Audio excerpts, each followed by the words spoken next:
Lisan. Agak cepat. Saya cepat sedikit sebelum ke harta. Lisan. Ini yang sering bikin gak tenang. Quran surah ke-49 ayat 11 sampai 12.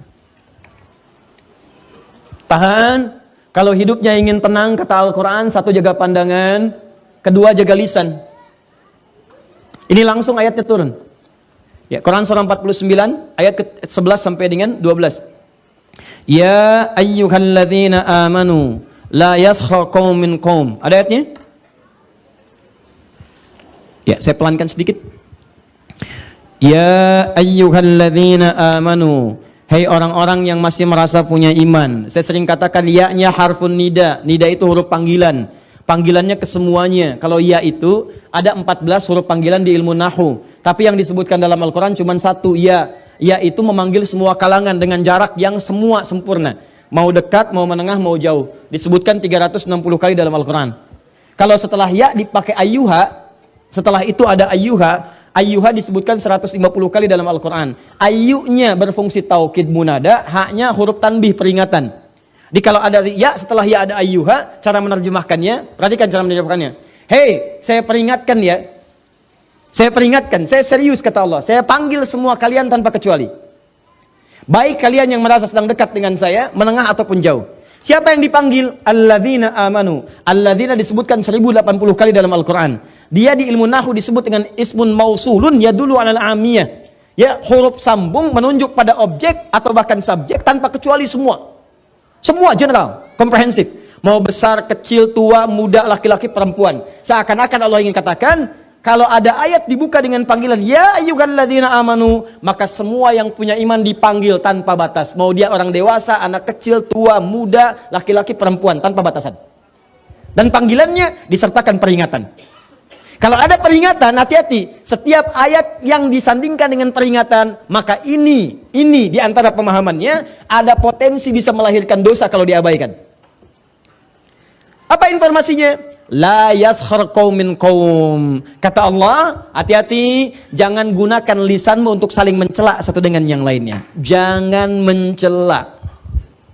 Kalau Anda ingin tenang, gunakan nikmat mulut itu untuk berkata yang baik-baik saja. Maka hindarkan yang tidak baik. Fokus, lihat hadis Nabi. Saya lompat sedikit. Man kana yu'minu billahi wal yaumil akhir falyaqul khairan aw liyasmut. Cara mensyukuri nikmat lisan itu, kalau ingin ditambah kenikmatannya, di antara kenikmatan di lisan itu akan berpengaruh pada ketenangan dan kenyamanan hidup. Orang yang nggak bisa menjaga lisan, maka hidupnya cenderung tidak tenang dan tidak nyaman. Fokus baik-baik. Kata Nabi, bagaimana caranya? Katakan yang baik-baik. Kalau tak mampu, pilihan keduanya diam.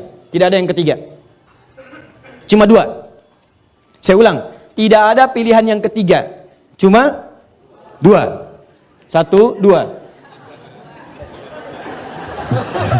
Sudah ini. Pilihannya cuma ini. Kata Nabi, katakan yang baik-baik, kalau tak mampu, diam. Jadi cuma dua, baik dan diam. Ada berapa? Oh, kan? Jadi katakan yang baik, kalau nggak bisa diam. Nggak ada yang ketiga. Dimohon maaf, kalau hidup Anda ingin tentram, dapat kan tentram itu kenikmatan. Kalau ingin nikmat, kata Nabi, baik aja yang baik katakan. Katakan yang baik, katakan yang mulia, katakan cinta, ya katakan yang indah-indah. Kalau nggak mampu, diam aja. Diam. Nah, Ustadz, apa di antara yang tidak baik yang nggak boleh kami lakukan? Sehingga dengan itu berpotensi hidup kita nggak tenang. Kayaknya nggak nikmat. Kaya tapi nggak tenang. Maaf, mewah tapi gelisah. Nggak nikmat.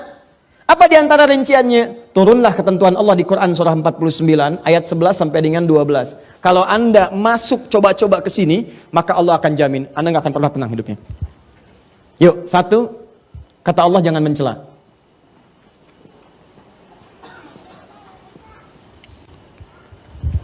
Merendahkan. Bukan dalam konteks mengingatkan, atau bukan dalam konteks mencela satu perbuatan yang memang dinafikan oleh agama. Ya, nanti ada celaan yang dibenarkan. Seperti Allah mencela perbuatan Fir'aun. Ya, Allah mencela perbuatan Qarun. Allah mencela perbuatan Abu Lahab. Ya, tabat siada abi. Itu kan celaan. Ya, tapi ada yang tidak diperkenankan sama sekali. Untuk merendahkan pada sesuatu yang tidak dibenarkan. Ya, nggak ada hujan, nggak ada angin, mencela. Ya, mohon maaf sekali, mohon maaf ya. Celaan yang tidak memiliki argumentasi yang dibenarkan oleh syariat. Ya, karena iri hati mencela. Karena tidak ingin tersaingi mencela. Maaf sekali. Ya. Karena persoalan-persoalan kedudukan dunia, harta benda dan sebagainya muncul mencela. Yang paling berbahaya sekarang ini yang coba saya amati baik-baik. Saya nggak habis pikir ini, ya. Ada orang yang kemudian belajar agama mencela. Itu yang agak saya susah pahami. Kalau orang bertikai mencela, barangkali bisa kita damaikan. Tapi ini orang masuk ikut taklim, belajar agama, pulang dari taklim mencela. Saya suka berpikir, ini di taklimnya belajar apa? Kata Quran jangan mencela. Anda belajar Quran, pulang dari ngaji Anda mencela. Apa yang Anda pelajari itu apa? Bahkan yang paling menarik ada larangan di Quran, jangan mencela. Mencela itu menghadirkan ketidaknyamanan. Makanya ketika Anda mencoba mencela orang lain, Anda menyoal orang lain, Anda menghina orang lain, sebetulnya kehidupan Anda sedang tidak tentram. Silakan kalau nggak percaya. Dan sekarang celaan itu bukan cuma di lisan, sudah masuk tangan. Tuh, dah tulis di media sosial. Dan sudah menjadi bagian dari kenikmatan bagi sementara orang. Kamu tidak seperti apa yang aku duga. Terus nulis itu santai banget sambil masak di dapur. Yang paling nggak tenang ditungguin komennya itu. Belum. Udah 3 jam belum. Yang paling nggak enak sampai mau tidur, itu baru mau tidur pun ngecek lagi. Udah berapa komen hari ini? Yang paling bahaya, bangun dari tidur pun lupa baca doa, yang dilihat handphone. Ya, bahkan ada satu surat menyebutkan langsung, orang-orang seperti ini siang dan malam tidak akan tenang. Siang dan malam tidak akan tenang. Ya, pasangannya apa? Gibah. Dan celakanya sekarang diperhalus. Ya, ada gosip, ada ngerumpi, ada macam-macam dan sebagainya. Silahkan cek.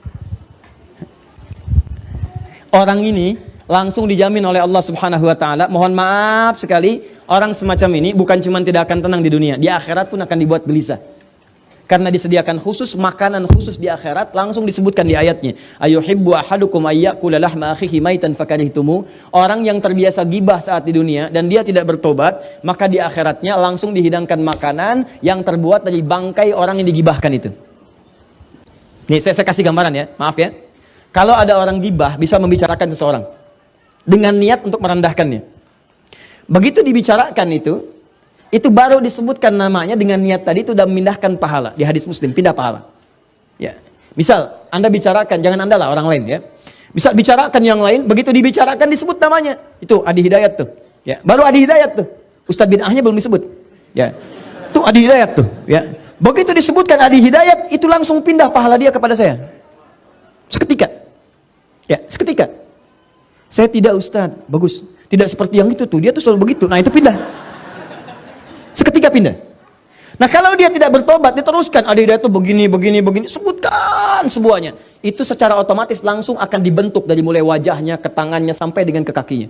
Kalau tidak bertobat, maka hukuman pertama saat masuk neraka, ini makan bangkai saudara yang kamu telah bincangkan di dunia. Ayo, habiskan, dipaksa tuh, terus. Tarik dulu bunuh-bunuhnya, celupkan ke neraka. Begitu dicelupkan, lapar ya, tuh makan bangkai. Ya, ayo makan. Haus, nih minum nanah. Masukkan, ayo angkat, masukkan, angkat, lapar, buang. Demikian seterusnya. Jadi awas hati-hati. Di dunia dia dibuat tidak tentram karena orang yang gibah itu nggak akan pernah tenang. Nggak akan pernah tenang. Dan di akhirat dia akan dibuat oleh Allah semakin merasa tidak gelisah dan tidak akan pernah tentram untuk selamanya. Di antara manusia yang paling luar biasa mengamalkan ini, menjaga lisannya dan sampai kemudian mohon maaf teman-teman, mohon maaf sekali. Sampai beliau ini Masya Allah, sampai tidak menemukan sebuah hal yang kotor dalam jiwanya. Ya, itu diantaranya cucu Nabi, namanya Al-Hasan. Ya, diantaranya Al-Hasan, cucu Nabi SAW.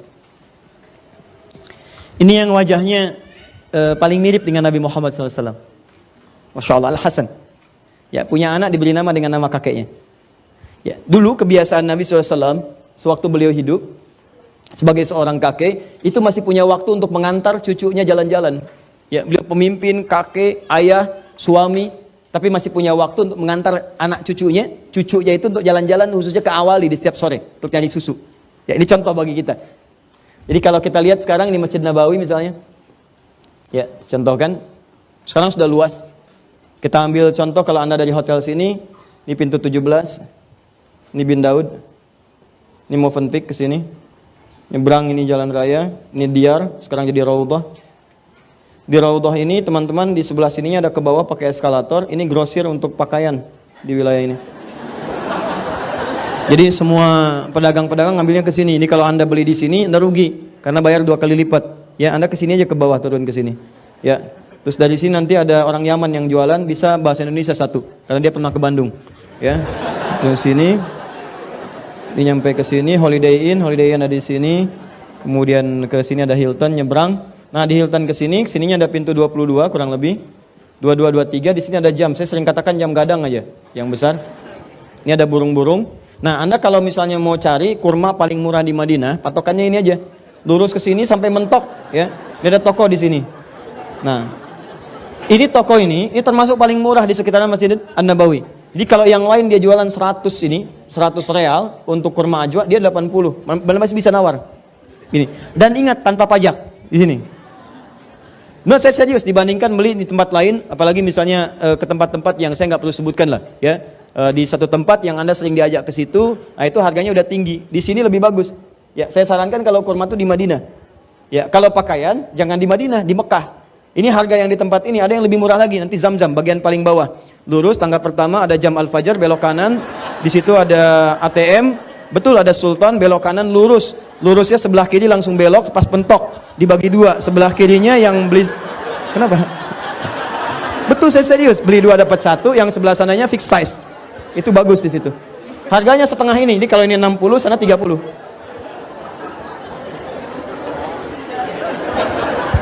Ya, saya hafal. Apakah Ustadz beli? Enggak. Dah.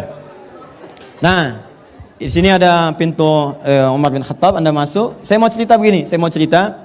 Di sini, ini masjid pertama nih segini aja luasnya nih. Ini pintu Babus Salam, ini Baqi, ini Raudhah di sini. Babus Salam di sini, ini Baqi lewat sini. Ini ada mihrabnya di sini tambahan Utsman bin Affan. Ini ada mihrab lagi di sini, ada mihrab Abu Hanifah. Di sini sahabat Umar bin Khattab pernah ditikam sampai dengan kemudian sekarat dan wafat. Di sebelah sini posisinya. Ya. Kemudian di sini ada Raudhah. Ya, di sini kamar Nabi, di sini mimbar sela-selanya. Di sini ada mihrab tahajud, di sebelah sini ini rumahnya Ali bin Abi Thalib. Di sini sofa. Sofa itu orang-orang yang datang untuk belajar kepada Nabi. Ya, di situ dia dapat beasiswa. Beasiswanya dalam bentuk pendidikan dari Nabi, dikasih makan, kasih apa, termasuk sahabat Abu Hurairah, Salman Al-Farisi tempatnya di sini. Ya. Nah, ini teman-teman sekalian, arahnya ini arah yang ke sebelah sana. Ini yang ke awal ini. Saya berdoa mudah-mudahan yang belum umrah atau haji disegerakan insyaallah ya. Ya. Dan tidak cukup dengan amin, nabung. Nah, ini ke awali. Jadi kalau Anda ke Masjid Nabi nanti, yang area ini yang karpet merah. Karpet merah yang atasnya ada lampu-lampunya. Keluar dari sini, ini nanti ada area terbuka. Di sini ada tulisan nih, masjid pertama yang dibangun ini. Yang menggunakan ayat Al-Quran di surah At-Taubah. Di sininya ada tulisan sahabat-sahabat Nabi, nama-namanya. Ya, sampai dengan ke cucu Nabi. Nabi biasa bawa cucunya ke sini nih, jalan-jalan ke awali untuk beli susu. Al-Hasan dengan Al-Husain. Sini arahnya. Sekarang jadi mall ke sebelah sananya. Ini Baqi ke sebelah sini, Baqi Korkan. Nah, ini yang saya maksudkan, kebiasaan itu diterapkan lagi oleh cucunya setelah dewasa. Di masa fitnah kubra yang paling dahsyat luar biasa, itu anak ini, Al-Hasan setelah tumbuh dewasa, ngajak anaknya dengan nama kakeknya Muhammad jalan-jalan. Perhatikan bagaimana cucu Nabi ini luar biasanya menerapkan kaidah-kaidah tadi. Kata kakeknya bicara yang baik, kalau nggak mampu diam. Di masa fitnah kubra banyak fitnah bertebaran, begitu sedang jalan-jalan berdua, tiba-tiba datang seseorang mencela habis Al-Hasan dengan cucunya, dengan anaknya. Habis celaan. Apakah Al-Hasan membalas? Beliau cuma begini aja, diam. Begitu selesai, orang itu pergi. Fantalaqa faqala ibnuhu, maka anaknya berkata kepada ayahandanya. Lihat kalimatnya. Ya abati lima lam tarud. Satu, ya abati. Dalam bahasa Arab itu panggilan ayah, termasuk ibu, itu ada 3 jenis Pak Bu. Satu abi, untuk ayah. Kedua buya. Ketiga abati. Untuk ibu, ummi, moya, dan amati. Ummi, umayya atau moya, dan amati. Abi dan ummi itu panggilan hormat. Jadi kalau kita ingin menghormati orang tua kita panggil abi atau ummi. Buya atau Muya atau Umayyah itu panggilan sayang. Jadi kalau Anda ingin menunjukkan sayang misalnya pada ayah, atau sekarang diperluas panggilan sayang pada seseorang walaupun bukan ayah kita. Karena aspek yang lain, karena ilmunya, karena akhlaknya. Buya Hamka bukan ayah saya, tapi saya panggil beliau Buya. Ya, karena akhlaknya, ilmunya, dan keutamaannya yang kita bisa dapatkan. Tapi kalau Anda ingin gabungkan dua hal ini, Abi dan Buya digabungkan, maka berubah kalimatnya jadi abati namanya. Kalau ibu, amati. Abati. Dalam Quran tidak pernah Anda temukan kalimat panggilan anak kepada orang tua kecuali menggunakan kata abati. Ya, maaf, Ismail kepada ayahnya Ibrahim alaihi wassalam. Ya abati fa'al ma tumar. Ya abati, ya abati, ya abati. Buku Quran surah 37 itu, ayat 102 sampai dengan 107-nya. Ya abati fa'al ma tu'mar. Ya abati, duhai ayahanda, karena hormat nanda dan sayang nanda kepada ayah. Ini isyarat dalam Quran, Anda ajarkan anak Anda dengan kemuliaan, maka dia akan membalas dengan yang lebih baik lagi. Ya, tapi tidak harus panggilan yang sama. Maksudnya cari panggilan-panggilan yang menghadirkan sayang dan hormat. Jangan sampai ada panggilan anak ke orang tua tuh kayak teman. Atau nggak terlihat unsur penghormatannya kayak di barat sekarang. Ya, panggil nama sebegitunya saja. Kata Quran tidak. Bedakan. Anda silahkan misalnya sebutkan dengan panggilan ayah, papa, mama, dengan cari panggilan hormat dan sayang. Jangan sampai Anda sematkan kepada anak mengajari panggilan seakan-akan kehormatan Anda runtuh di situ. Kalau panggil papa nanti jangan papa, friend. Oh. Begitu datang WhatsApp, men, wah, luar biasa. Hello friend, nah itu hilang kehormatannya. Anda boleh panggil dengan nama-nama yang indah sesuai dengan bahasa kita. Coba hadirkan nama itu. Ya, unsur tadi hadirkan, sayang dan hormat. Walaupun tidak harus dengan nama yang sama, apalagi kalau belum paham. Ibu sekarang paham, oh panggilan indah dan sayang itu amati. Tiba-tiba Anda pulang ke rumah, ibu nggak ikut sekarang. Begitu pulang ke rumah langsung dibuka pintu. Ya amati. Wah, kata ibu Anda, kamu ya, mama belum mati. Karena belum paham. Ya abati lima lam tarud. Kata anaknya Al-Hasan, "Pa, demi hormat nanda pada papa dan sayang nanda pengen tahu kenapa papa nggak balas. Kenapa papa nggak balas? Kalau papa tuh diam, tenang aja kayak nggak ada apa-apa. Padahal kan kita barusan dihina, dicela, dimaki. Papa kenapa diam saja?" Perhatikan jawabannya. Wala adri kaifa arud. Ya bunayya la adri kaifa arud. Nah, papa itu nggak tahu bagaimana cara membalasnya. Jadi mau nyari kosakata ke dalam jiwa untuk sekedar mengatakan saya tidak seperti yang Anda duga. Atau misalnya Anda tidak lebih baik daripada apa yang Anda sangkakan kepada saya. Itu nyari kalimat itu pun nggak ketemu. Takutnya itu jadi celaan juga. Anda bayangkan tuh. Maka hidup orang seperti itu diberi ketenangan oleh Allah. Seakan-akan nggak ada gangguan. Dia orang mau menghina satu buku pun, dia kayaknya nggak ada satu huruf pun nggak ditemukan untuk balas. Makanya ketika tidak menemukan balasan, dia tidak gelisah mencarinya. Nyari gitu. Kan ada orang baru dihina satu huruf, dia balas satu buku. Ya. Itu orang capek. Ya. Tapi ada orang-orang yang dibuka oleh Allah, dilapangkan hatinya. Jadi begitu masuk pun, tenang aja, masuk biasa. Kayak nggak ada pengaruh. Siapakah orang itu? Ini, orang yang berlatih menata lisannya selalu dalam kebaikan dan mengabaikan setiap yang buruk yang tidak Allah perkenankan. Maka orang itu akan dijaga ketenangan. Dan sifat orang ini, ketika diluaskan hatinya, maka hal yang Allah berikan kepadanya pertama kali adalah apa teman-teman sekalian? Allah akan tutup semua persoalan dengan orang-orang yang menyoalnya. Itu rumusnya ada di Quran surah ketiga ayat 133 sampai 134. Wasari'u ila magfirati min rabbikum wa jannatin arduha as-samawati wal ardu 'iddat lil muttaqin alladzina yunfikuna fis sarai wal dharra wal kadhiminal ghaidha wal 'afina 'anil wallahu yuhibbul. Ada orang-orang yang ketika dicela tahan amarah, langsung maafkan. Perhatikan orang-orang ini. Jadi ketika Anda misalnya disoal oleh orang lain, Anda dicela, Anda dihina, kemudian Anda maafkan orang itu, Anda lepaskan itu, maka apa yang terjadi? Kata Allah, urusan Anda dengan orang itu akan diputus. Maksud diputus itu, Anda nggak usah mikirin dia lagi. Dia Anda nggak akan kepikiran. Jadi kalau ada orang mencela Anda yang tidak merugikan Anda secara materi, ya mencela fisik, mencela ini, mencela itu dengan tujuan menjatuhkan Anda misal, atau menghinakan Anda nggak balas, Anda maafkan aja. Saya maafkan sudah. Maka urusan Anda dengan orang itu akan langsung oleh Allah disekat, ditutup. Di Anda tuh nggak akan kepikiran dia lagi, nggak gelisah dengan dia lagi, tenang aja, nyaman. Tapi apakah kemudian dosa dia selesai? Tidak. Sepanjang dia belum minta maaf kepada Anda, maka dia akan terus dibuat gelisah untuk menyoal Anda. Dan tanpa sadar dia sedang mengumpulkan dosa sampai dengan kiamat. Memaafkan itu tidak ada ruginya. Justru mengumpulkan pahala. Dan memutus sengketa Anda dengan orang itu. Jadi begitu Anda maafkan, Anda nggak akan gelisah, nggak akan kepikiran dia lagi. Ditutup oleh Allah, sudah lapang hatinya. Begitu lapang, dia nggak dipikirin, tapi dia masih akan mikirin Anda terus.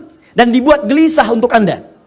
Bikin lagi status, nyoal Anda lagi, ini lagi, itu lagi. Dia dibikin gelisah, tiap malam mikirin. Sampai siang datang dia mikirin. Dan dia nggak sadar ketika dia menyoal Anda terus, dia sedang mentransfer pahala kepada Anda, dan dosa Anda diambil oleh dia.